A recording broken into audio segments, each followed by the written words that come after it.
On this episode of What's Going On with Shipping, who put the ports of Los Angeles and Long Beach in charge of national policy?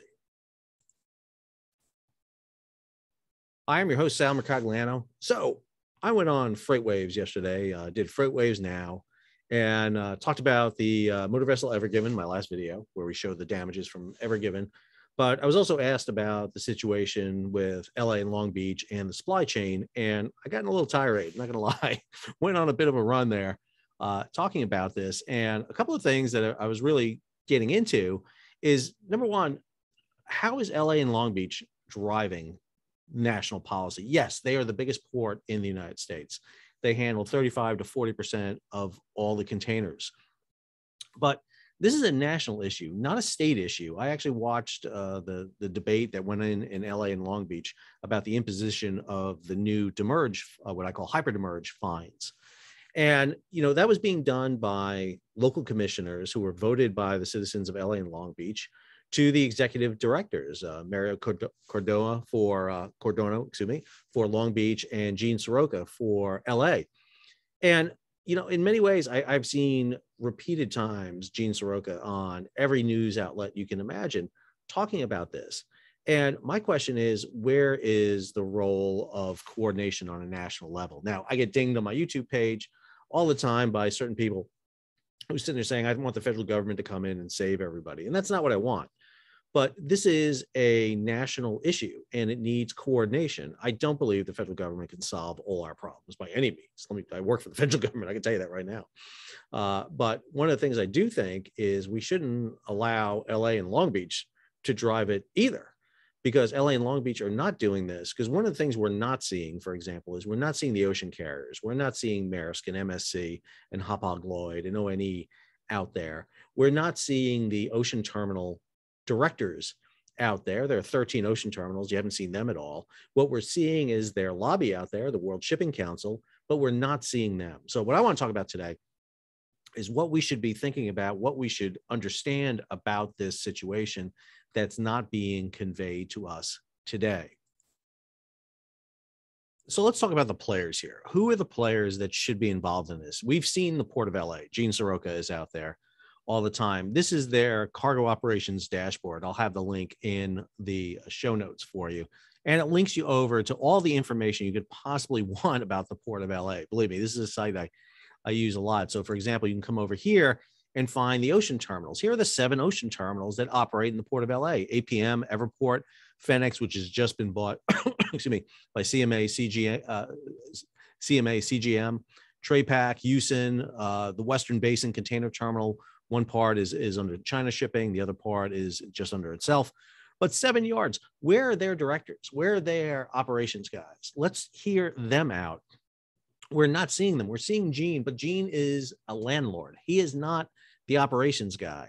The terminals are driving this. Understand that. The terminals are determining when vessels come in, how much they're offloading, what they're loading back on the vessels. One of the issues we talked about was empty containers, getting empty containers off. Some vessels are sailing from these ports not fully loaded with containers, let alone loaded containers, but not even loaded up with empty containers. And it's causing problems across it. Where are these terminal managers in the discussion process?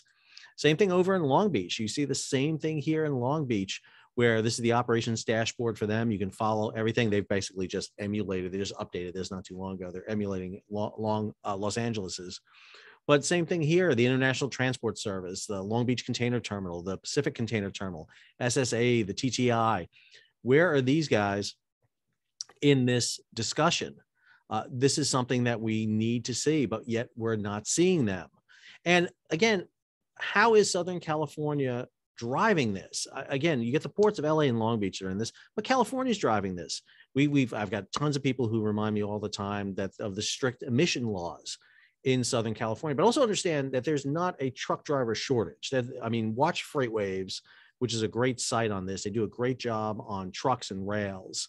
I use Jacobsen for Maritime, but FreightWaves for truck and rails is great. And one of the things you find out very quickly is, listen, there are loads of trucks lined up out there. The issue is getting the containers on and off the terminals. There are truck drivers out there. Now, is there issues with emissions and in California? Yeah, of course there are. But why are California driving the rules here for us? Again, this is not just a national issue. This is it's not just a local issue, excuse me, it's a national issue. And we're seeing that. We're also seeing the railroads doing this. This is a map of all the class 1 railroads in North America. But the thing to note here is there's only 2 really west of the Mississippi that play a substantial role. And there's only 2 in the LA Long Beach area that play a substantial role at all. And that is the Union Pacific, and that is the Burlington Southern Santa Fe that plays a role here. Again, 7 class 1 railroads you see here. And again, Burlington North, Santa Fe Railway, and Union Pacific are the big ones that drive that. And you can see right here their railway map right here. And I'll again link this over to it. So you can see and the role that they play here in driving this. We have to have that class 1 rail. Understand, rail moves much more than trucks. And one of the things we just saw in that $5 billion loan that's going to be floated to them is some railway improvement to improve it. Because when you come in here and you look at LA and Long Beach, for example, and you zoom in here, and I apologize for these zooms and everything. I got a little comment the other day about my fast zooms. I apologize. But you'll see right here, you can see the Union Pacific right here in the LA area. And then over here, you can see the Burlington North Santa Fe Railway over here on the Long Beach side. And again, they all play a major factor. The other issue we've seen here is LA and Long Beach have both said they have no control over the ocean carriers, the big shipping firms, the 9 big shipping firms from Maersk all the way down to, Yang Min and Wahe. They say they have no control over them. And that's complete untruth. Can I be clear?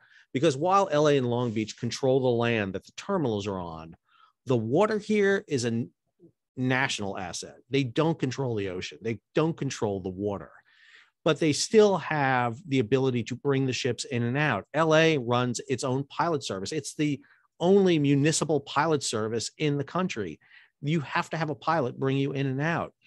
Why is LA not mandating carriers get some sweeper vessels in? These are empty vessels that come in to remove the empty containers, which is a big problem in the yards right now. They can't get the empties out.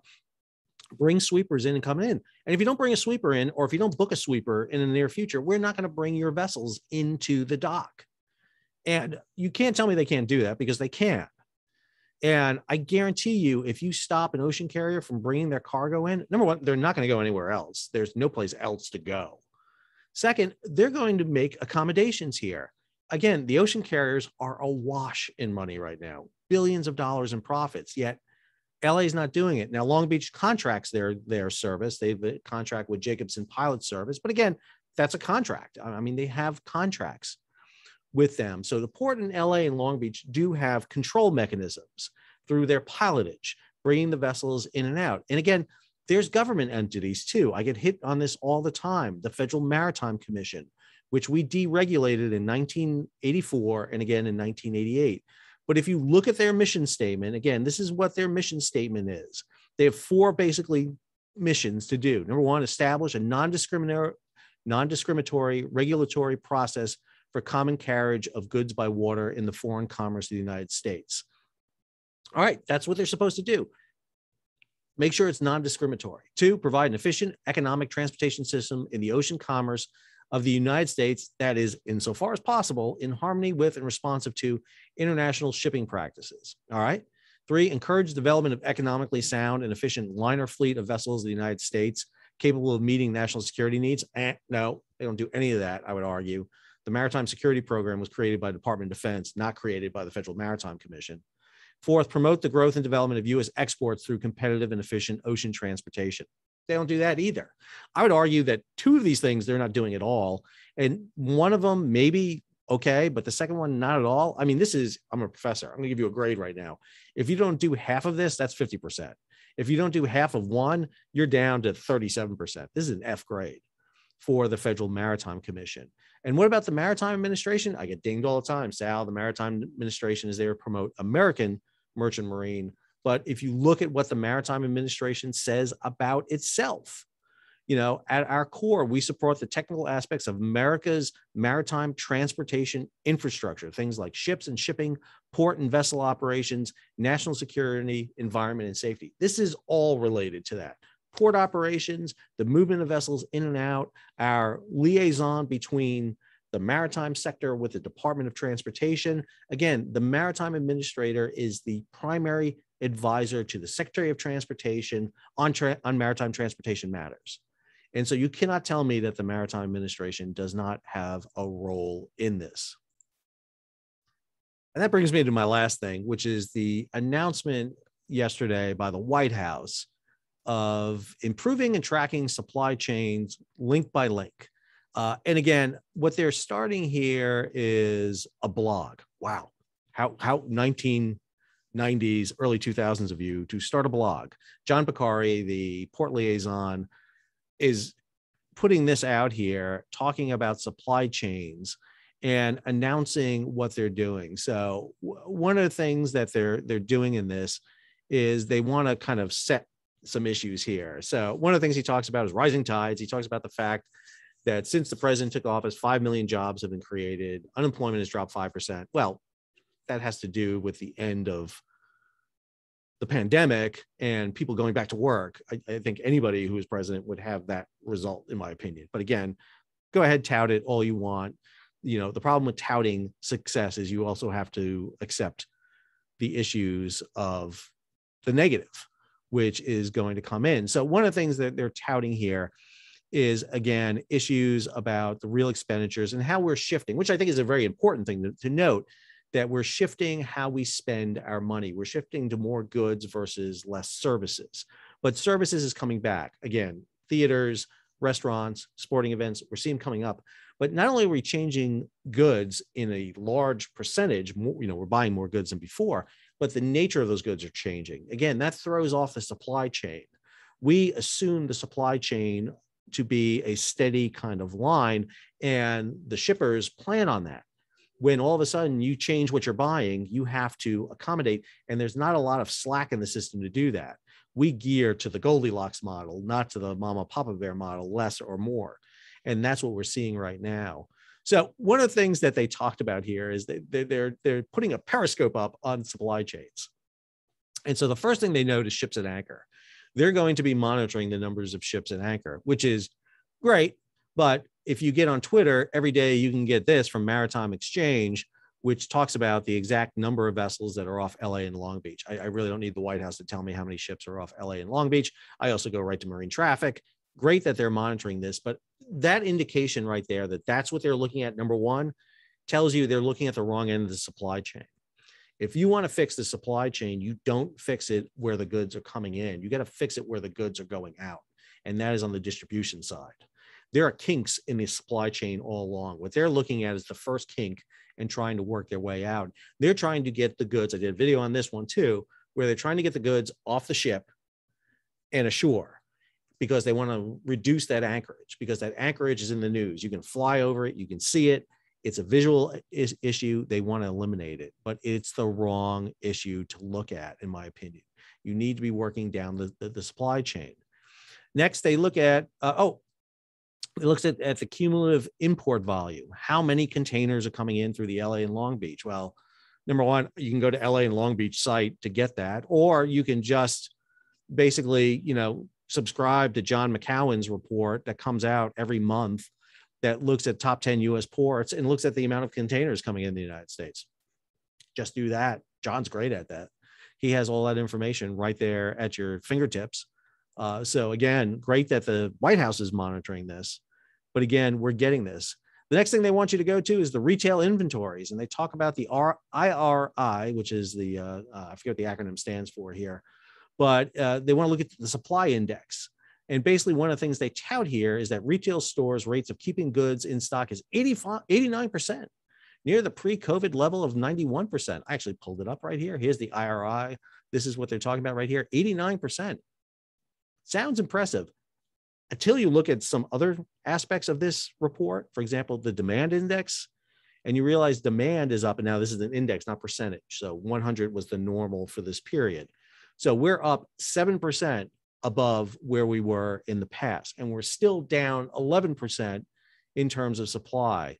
So I would argue that's significant. The other one they don't want you to look at is this one here on inflation, where inflation is up 107. So we're 7% higher than we were in the past. That's not a great indicator. And that's one of the big issues that we see going on here.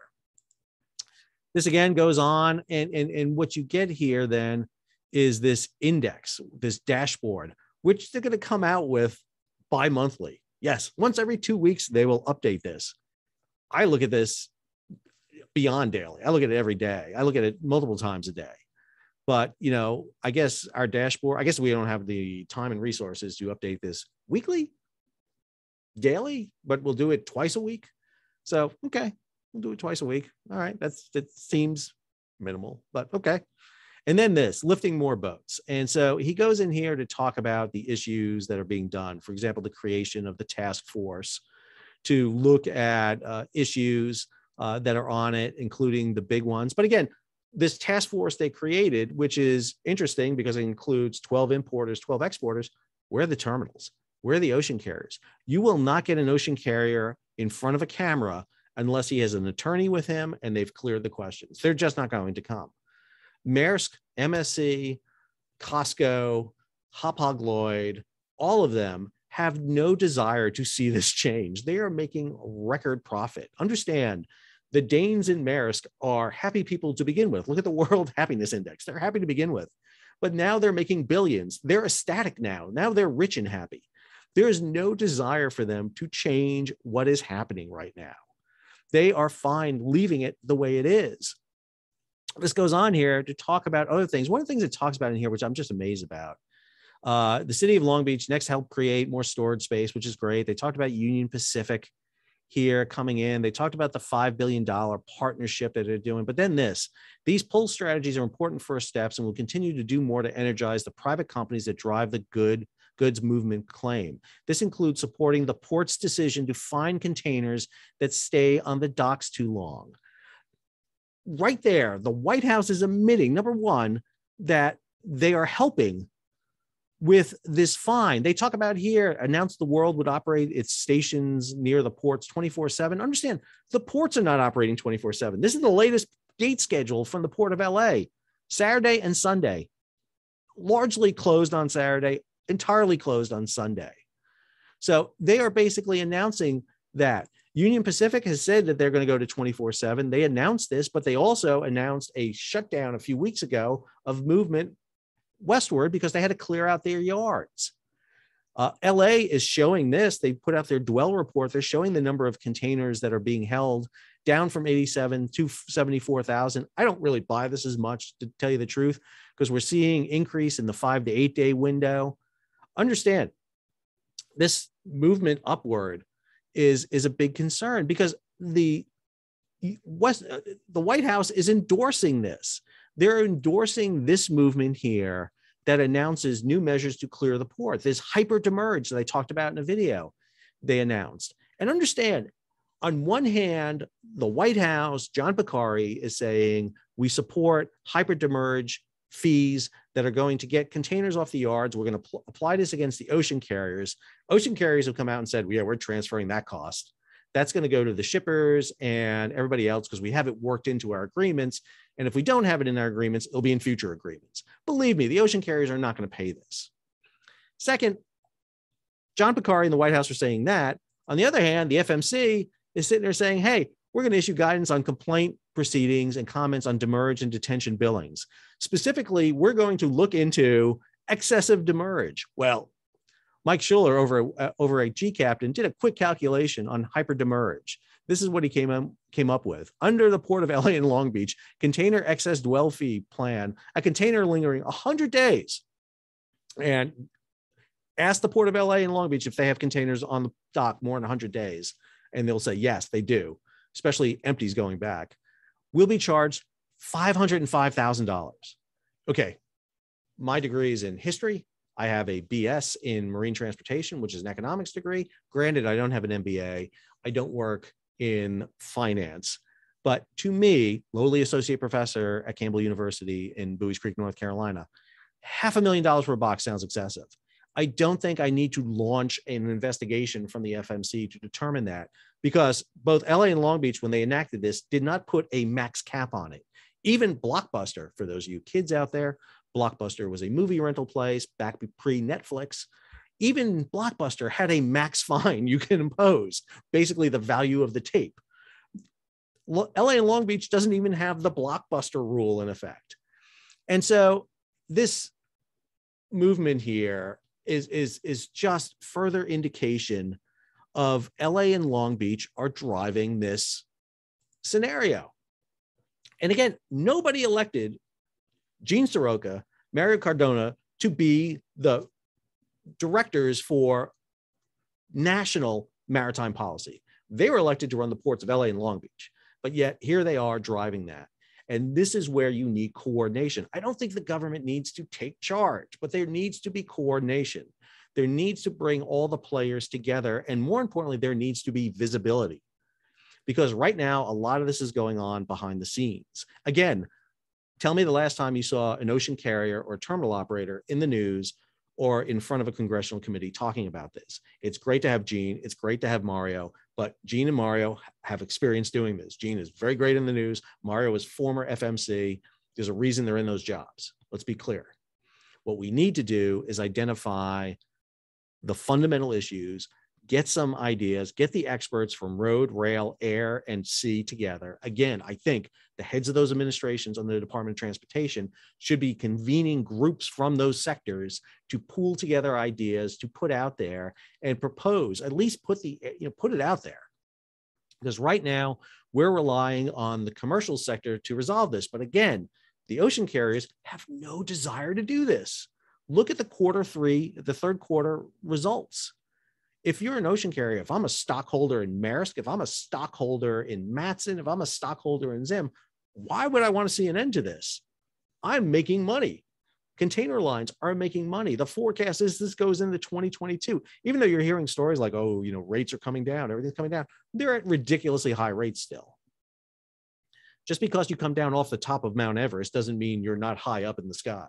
And that's where the rates are. All right, that's enough for this. Hope you enjoyed the video. If you did, please subscribe, hit the bell to be alerted about new videos, give it a thumbs up, leave a comment, share it across social media.